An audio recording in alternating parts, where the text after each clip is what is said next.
চৰকাৰ এখন থকাৰ পাছত নতুনকৈ যে আশীৰ্বাদ ল'বলগীয়া পৰিস্থিতি হৈছে সেইটোৱেই প্ৰমাণ কৰে যে মুখ্যমন্ত্ৰীয়ে ভয় খাইছে। মই এটা কথা আপোনালোকক খাটাংকৈ কৈ দিব পাৰোঁ যে যদিহে মিত্ৰতা হয় বিৰোধী দলবিলাকৰ তেতিয়াহ'লে এইবাৰ বিজেপি উৰিব আৰু মিত্ৰতা হ'বৰ কাৰণে অসমৰ ৰাইজে এই মুহূৰ্তত প্ৰাৰ্থনা কৰি আছে। বিজেপি দলে বুজি পাইছে যে মিত্ৰতা হ'লে তেওঁলোকৰ অৱস্থা বেয়া হ'ব, গতিকে তেওঁলোকে কিমানবাৰ প্ৰধানমন্ত্ৰীক আনিছে নিশ্চয় দেখিছে, কিমানবাৰ তেওঁলোকৰ গৃহমন্ত্ৰীক আনিছে নিশ্চয় লক্ষ্য কৰিছে। হিমন্ত বিশ্ব শৰ্মাই কেনেকুৱা ধৰণৰ দিনে ৰাতিয়ে শুবলৈ পাহৰি গৈছে মানুহটোৱে টেনশ্যনত, নিশ্চয় আপোনালোকে দেখি পাইছে। গতিকে তেওঁলোকৰ কাৰণে আটাইতকৈ ডাঙৰ চিন্তা হ'ল মিত্ৰতা, আৰু আমাৰ যদি মিত্ৰতাটো সঠিক ৰূপত হয় তেতিয়াহ'লে ৰাইজে তেওঁলোকক আশীৰ্বাদ নিদিয়ে, আৰু মিত্ৰতা যদি নহয় তেতিয়াহ'লে আৰু কথাটো বেলেগ। কিন্তু যদি মিত্ৰতা হৈ যায় তেতিয়াহ'লে অসমৰ ৰাইজৰ পৰা কোনো জাতি জনগোষ্ঠীৰ পৰা বিজেপিয়ে আশীৰ্বাদ নাপায় বুলি মই খাটাং আছোঁ। এই মুহূৰ্তত মন মগজুত অকল মিত্ৰতা চলি আছে।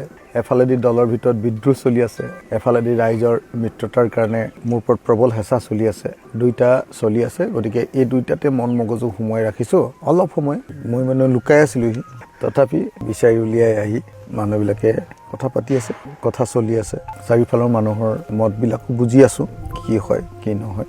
সকলোৰে দুটা কথা, এটা হ'ল মিত্ৰতা হ'ব লাগে, আনটো হ'ল মিত্ৰতাত আত্মসন্মান ৰক্ষা কৰি সন্মান সহকাৰে আসন পাব লাগে। গতিকে দুইটা ৰক্ষা কৰিবৰ কাৰণে মোৰ ওপৰত দায়িত্ব অৰ্পণ কৰা হৈছে। মিত্ৰতা ৰক্ষা কৰিব লাগে, মিত্ৰতা ৰক্ষা কৰাৰ কাৰণে মোক নিৰ্দেশ দিয়া হৈছে, আৰু মিত্ৰতা ৰক্ষা কৰিবলৈ যাওঁতে দলীয় স্বাৰ্থ যাতে বিঘ্নিত নহয়, সন্মান সহকাৰে যাতে এটা জাতীয় এটা আঞ্চলিক দলে মিত্ৰতাত থাকিব পাৰে, সেই কথাটো মোক নিৰ্দেশ দিয়া হৈছে।